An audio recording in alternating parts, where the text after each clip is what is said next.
The fluorescent lights buzzed like a swarm of trapped bees, casting a sterile glow over the hospital waiting room. Eleanor Grayson, frail and silver-haired, sat alone in her wheelchair, her gnarled hands trembling as they clutched a crumpled photograph. She had been here before too many times, but tonight, the weight of her request felt heavier than ever. Eleanor's eyes, clouded with age but sharp with purpose, scanned the room. Families huddled together, whispering prayers or clutching coffee cups, their faces etched with worry. She envied their shared burdens, their hands to hold. At 87, Eleanor had outlived her husband, her daughter, and most of her friends. The photograph in her hands, a faded image of her daughter, Lily, cradling a newborn, was all she had left of a life that once brimmed with laughter. Tonight, she wasn't here for herself. She was here for a promise. The clock on the wall ticked past midnight, each second a hammer against her resolve. Eleanor had come to St. Mary's Hospital with a single, burning desire to hold a baby one last time. Not just any baby, her great-grandchild, the one Lily's daughter, Sarah, was fighting to bring into the world. Sarah, only 25, lay in the maternity ward, her labor complicated by a heart condition no one had caught until it was almost too late. Eleanor had overheard the doctor's grim whispers when she arrived. "High-risk emergency C-section, we're doing everything we can." The words had lodged in her chest like shrapnel. Eleanor's gaze drifted to the nurse's station, where a young woman in blue scrubs typed furiously at a computer. Her name tag read Clara. Eleanor wheeled herself closer, her heart pounding with a courage she hadn't felt in years. "Excuse me, dear," she said, her voice soft but steady. Clara looked up, startled, her eyes softening at the sight of the old woman. "I know you're busy, but could I hold a baby? Just for a moment?" Before, her voice cracked, unable to finish the sentence. Clara hesitated, her brow furrowing. "Ma'am, I'm not sure that's possible right now. The maternity ward is under strict protocol, and—" "I don't mean to cause trouble," Eleanor interrupted, her hands tightening around the photograph. "It's just I don't know how much time I have left, or how much time she has." She nodded toward the maternity ward doors, where Sarah was fighting for her life and her child's. Clara's expression softened further, but hospital rules were ironclad. "I'll see what I can do," she said gently, "but I can't promise anything." Eleanor nodded, her lips trembling into a smile. She knew the odds were against her, but hope was a stubborn thing, clinging to her like ivy to a crumbling wall. As Clara disappeared behind the double doors, Eleanor leaned back in her wheelchair, her mind drifting to the past. She remembered Lily's birth, the way her tiny fingers had curled around Eleanor's thumb, a silent vow of love. She remembered teaching Sarah to braid her hair, the girls' giggles filling their small apartment. Those memories were her anchor, but they also cut deep, reminding her of all she'd lost. Now, with Sarah in danger, Eleanor felt the weight of her own fragility. Her heart, weakened by years of grief and a recent diagnosis she hadn't shared, might not last the night. The waiting room was a purgatory of anticipation, each creak of the doors sending Eleanor's pulse racing. She watched as a young couple emerged, the man cradling a bundled newborn, their faces radiant with joy. Eleanor's heart ached, not with jealousy, but with a longing so fierce it stole her breath. She wanted to feel that warmth again, to hold life in her arms before the cold claimed her. Hours passed, or maybe minutes, time blurred in the haze of her exhaustion. Then, a new figure entered the waiting room, an older man, his face weathered like driftwood, carrying a thermos and a worn paperback. He sat across from Eleanor, offering a nod that felt like an acknowledgement of shared solitude. "Long night, huh?" he said, his voice gravelly but kind. Eleanor managed a smile. "Too long," she replied. "You waiting for someone?" "My grandson," he said, his eyes crinkling with pride. "First one. My daughter's in there now." "You." "My great-grandchild Sushan." "Child." Eleanor's breath caught. The word echoed in her mind, a fragile hope she barely dared to hold. "My granddaughter," she said softly. "She's having a baby. It's not going well." The man's face fell, a shadow of grief passing over his weathered features. "I'm so sorry," he said, his voice thick with empathy. "I lost my daughter a long time ago. I know how you feel." Eleanor nodded, her eyes glistening with unshed tears. I just want to hold her baby, she whispered. One last time. The man leaned forward, his thermos spilling a bit of coffee as he spoke. I don't know if that's possible, ma'am. The maternity ward's strict, but I'll talk to the nurse again. Maybe, he paused, his gaze softening. You're Eleanor, right? Clara mentioned you. Yes, she said, her voice barely above a whisper. Please, I need this. The man's name was George, he said, introducing himself with a warm handshake. I'll do my best. As George settled back with his book, Eleanor's thoughts wandered. She hadn't told anyone about her heart condition, not even Sarah. She didn't want pity or fear to cloud the joy of this moment. But now, with the hospital's sterile walls closing in, the truth felt like a weight she could no longer carry alone. She glanced at George, his quiet strength a contrast to the frantic energy of the waiting room. Maybe he would understand. I don't know if I'll get to see her, Eleanor said, her voice trembling. But I need to hold that baby. Just once. George's eyes widened slightly, then he nodded. I'll make sure you get to the ward when it's time. You just hang in there. The hours dragged on, each tick of the clock a reminder of the uncertainty beyond those doors. Eleanor's hands shook as she tucked the photograph into her shawl. She closed her eyes, whispering a prayer for Sarah, for the baby, for herself. The waiting room seemed to shrink around Eleanor as the night wore on. The sterile air was thick with the scent of antiseptic, and the hum of the hospital's machinery was a constant reminder of the stakes. Her fingers traced the edges of the photograph, its worn surface a map of her heart's history. George, the man across from her, had been a quiet companion, his presence a small comfort. He didn't say much, but his occasional glances carried a warmth that made Eleanor feel less alone. You remind me of my wife, he said suddenly, breaking the silence.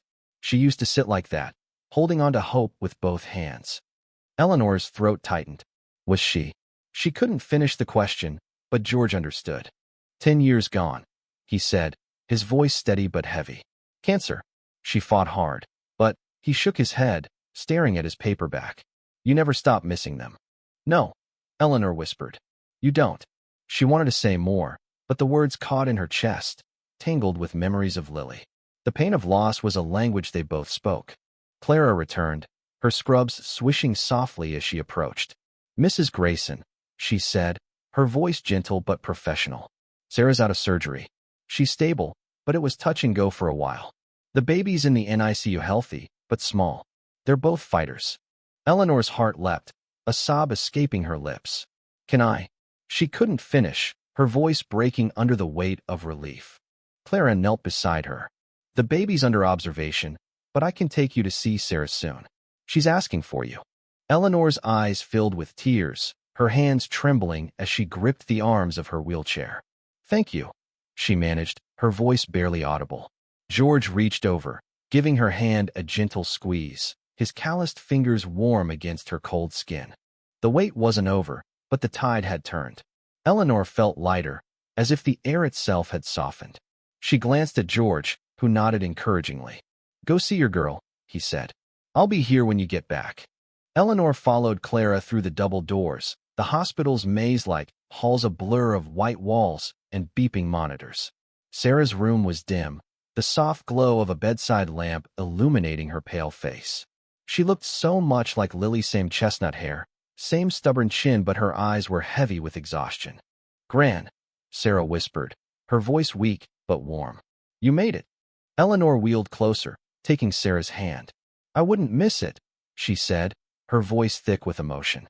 How's my great-grandchild? Small but strong, Sarah said, a tired smile breaking through. A girl. They're taking good care of her. Eleanor's heart swelled, tears spilling down her cheeks. A girl, she repeated, the words a prayer answered. What's her name? Lily, Sarah said softly. After Mom.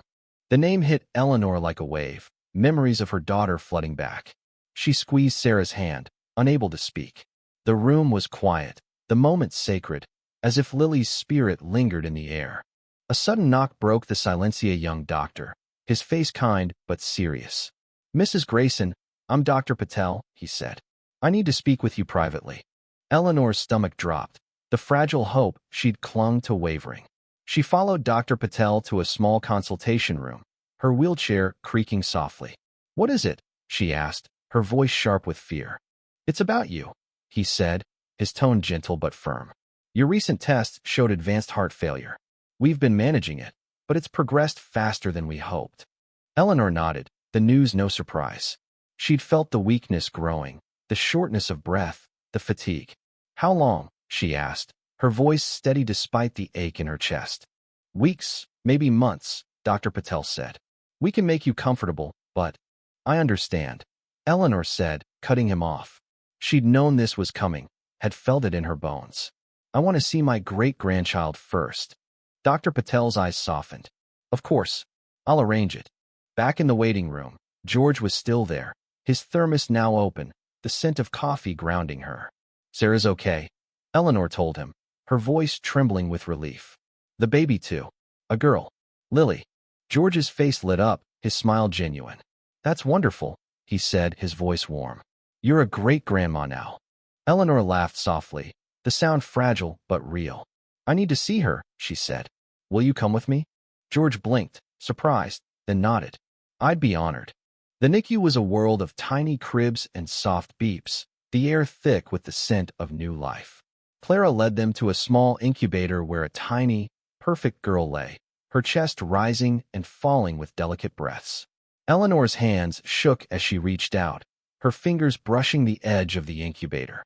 She's beautiful, Eleanor whispered, tears streaming down her face. George stood beside her, silent but steady, his presence a quiet strength. Eleanor's world narrowed to the tiny form of Lily, her great-granddaughter, in the incubator before her. The baby's delicate fingers twitched, a sign of life so fragile yet fierce, like a spark in the dark. George stood at her side, his quiet strength a lifeline in the sterile storm of the NICU. The nurse, Clara, adjusted the incubator's settings, her movements precise but gentle. She's stable, Clara said, her voice a soft reassurance. You can hold her soon, but we need to keep her here a little longer. Eleanor nodded, her eyes locked on the baby. She's so small, she whispered, her voice thick with awe. The child's chest rose and fell, each breath a miracle. Eleanor's own heart, frail and fading, seemed to beat in time with the infant's. George placed a hand on her shoulder, his touch warm and grounding. She's a fighter, like her mom, he said, and her great-grandma. Eleanor smiled through her tears. The hours in the NICU passed like a dream, the soft hum of machines a lullaby for the tiny lives around them. Eleanor and George took turns watching Lily, their shared vigil a silent bond. The baby's strength was a beacon, pulling Eleanor through the fog of her own fears. A new figure appeared at the door, a woman in her 60s, her face lined with worry but bright with hope. Eleanor, she called, her voice trembling. I'm Margaret, Sarah's mother-in-law. Eleanor turned, startled. She hadn't expected Sarah's husband's family. Her own grief had kept her from asking too much. Margaret rushed forward, her arms open, and Eleanor found herself enveloped in a warm embrace. Sarah told me you were here, Margaret said, pulling back to meet Eleanor's eyes. She's so grateful you came. Eleanor's throat tightened. I had to, she said. For her. For Lily. Margaret's eyes glistened. She's beautiful, isn't she? She said, glancing at the incubator. Tom's with Sarah now. He's a mess, but a happy one. Eleanor laughed softly, the sound a release of tension she hadn't realized she'd been holding. They're both fighters, she said, echoing George's words. Margaret nodded, her smile warm. You should rest, Eleanor. It's been a long night. I'm not leaving her, Eleanor said, her voice firm despite its tremor. Not yet. George and Margaret exchanged a glance, their silent agreement a comfort. We'll stay as long as you need, George said, his voice steady. Both of us. The NICU nurse returned with a soft blanket, her movements careful. You can hold her now, Clara said, her voice gentle. Just for a moment. Eleanor's hands shook as Clara carefully lifted Lily from the incubator, wrapping her in the blanket. The baby was light as a feather, her warmth a spark against Eleanor's chest. She held her great-granddaughter, tears streaming down her face as Lily's tiny fingers curled around her thumb, just like her namesake had so many years ago. She's perfect, Eleanor whispered, her voice breaking. George and Margaret stood close, their presence a quiet strength, as Eleanor cradled the new life in her arms. The moment was fleeting, too precious to last. Clara took Lily back, her professional hand steady. She needs to rest, Clara said. But she's doing well. Eleanor nodded, her heart full despite the ache of her own frailty. Thank you, she said to Clara, then turned to George and Margaret. Thank you both. They walked back to the waiting room. The hospital's halls a blur of hope and fear. Eleanor felt the weight of her diagnosis, but also the lightness of Lily's life. George and Margaret stayed close, their companionship a bridge across the chasm of her grief. Eleanor's hands still tingled with the memory of Lily's warmth, the brief moment she'd held her great-granddaughter aflame in her fading heart. The waiting room was quieter now, the late hour thinning the crowd, but George and Margaret remained, their presence a steady anchor. Eleanor wheeled herself to a window, staring out at the city lights, her mind heavy with the weight of her unspoken truth. Margaret sat beside her, her face soft with understanding. You did good, Eleanor, she said. Sarah's stronger because of you. Eleanor shook her head, her eyes glistening. I just stayed, she said. You and Tom, you're her family too. George joined them, his thermos empty now, his paperback tucked away. Family's more than blood, he said, his voice low and warm. It's who shows up. Eleanor's breath caught, his words striking deep. She hadn't expected this bond, this makeshift family in the sterile hospital. You're right, she said, her voice trembling. Thank you for showing up. The three of them sat in silence for a moment, the weight of the night settling around them. Sarah was resting now, Tom at her side, their new family a fragile, hopeful thing. Eleanor's heart condition was a shadow, but Lily's life was a light she clung to. Clara appeared, her scrubs a soft blue in the dim light. You can see Sarah again soon, she said. She's awake and asking for you. Eleanor nodded, her hands clasped tightly. And Lily, she asked, her voice a whisper of hope. She's gaining strength, Clara said. You'll get more time with her tomorrow. Eleanor's tears fell again, a quiet release of fear and joy. Tomorrow, she repeated, the word a promise she wasn't sure she could keep. George and Margaret walked her to Sarah's room, their steps slow but sure. Sarah was stronger now, her smile weak but genuine. Gran, she said, reaching out. You held her. Eleanor took her hand, the connection a lifeline. She's perfect, Sarah, she said. Just like you. They talked softly, their words a bridge across years of loss. Sarah spoke of Lily, of hope, of the future. Eleanor listened, her heart full, her secret heavy. As they left the room, George pulled her aside. Eleanor, he said, his voice serious. You don't have to carry it alone. She froze, her eyes searching his. What do you mean? She asked, though she knew. I saw the doctor talking to you, George said gently. I've been around hospitals enough to know that look. You're sick, aren't you? Eleanor's breath hitched, the truth spilling out. Heart failure, she said. Not long left. Margaret gasped, her hand flying to her mouth. Oh, Eleanor, she whispered, pulling her into a hug. George joined them, his arms strong around them both. We're here, he said. You're not alone. Eleanor wept, their warmth a contrast to the cold hospital air. She hadn't planned to tell them, but their love made it easier. I got to hold her, she said. That's enough. The waiting room felt different now, a place of hope rather than fear. Eleanor sat with George and Margaret, their presence a gift, as they waited for the morning, for Lily, for the time they had left.